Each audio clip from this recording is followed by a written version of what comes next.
Cody Windwalker here with Prehistoric Encounters, and this is my male hamster, Papa Midnight. He is the daddy to these adorable little hamster babies. As you can tell, they're still napping. Get a good look at them. Look at it. Oh, adorable. And then you have Papa Midnight. Now, Papa Midnight's by himself because I don't really have anyone that was related to him. Now, today's episode on a new series I'm starting called Pet Education. This is Season 1, Syrian Hamsters. I've been working. My buddy was calling me, so he's going to have to wait for right now because I've already started this video. Now, they don't seem to be very active right now, and I don't really want to wake them up, so I'm just going to do this a cappella without them up and moving around with me. I've been working. Sam, I'll call you right back.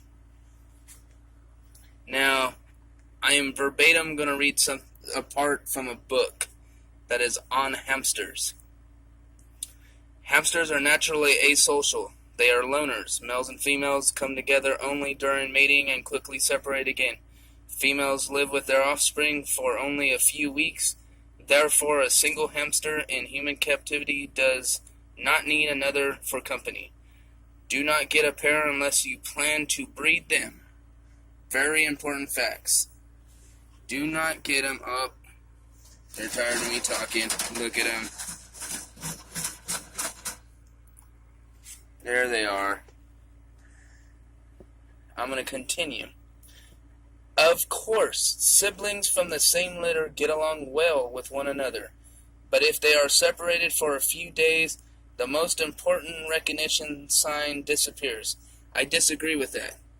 Because I separated my two girls, my mama and her sister, to breed them, put them back together, they still got along. That is not always the case. I want to make that very clear. What I do with my animals is work with them a lot, and I keep a very close eye on them. Now I'm going to continue.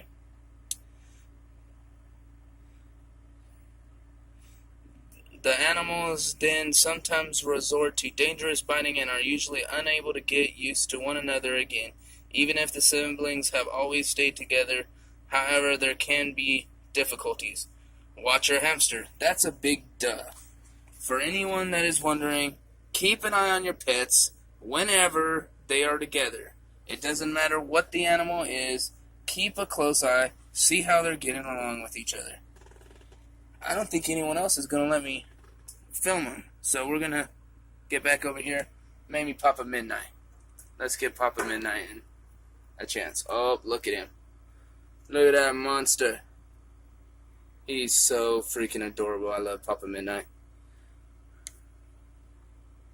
Now, before I got him, somebody did probably house him with another one because he's missing his tail. Now, as I read verbatim from a book, now to throw out the source, it is quite literally a complete pet owner's manual, Hamsters. And for all them that will question the person's credibility and who it is, most of these books are written by doctors of veterinary medicine. Which, you know what that means? It means the person that wrote this book knows more than you. I'm doing this specific because someone literally on one of my previous videos said I was a monster for housing them together. The book literally says if you're breeding them, they can be housed together. Now, when they're done breeding, separate them, and that siblings can get along. It is an urban legend that hamsters cannot get along regardless. It's not true. As the chapter continues, I won't read any more. It also talks about the size of the cage matters. Now in here right now, I have a mama and 5 babies that live comfortably in a 10-gallon tank with plenty of hide spots. I have switched them over to this paper bedding because they love it. They burrow. I will be putting little hides in there so they have plenty of places to hide because that's what they need. We'll get one final view of the sleeping hamsters. Look at them, they're so cute. And again, this is Cody Windwalker with Prehistoric Encounters, and this is the 2nd episode of this season, and it is on, should I keep my hamster in pairs or singularly? And again, have a good night.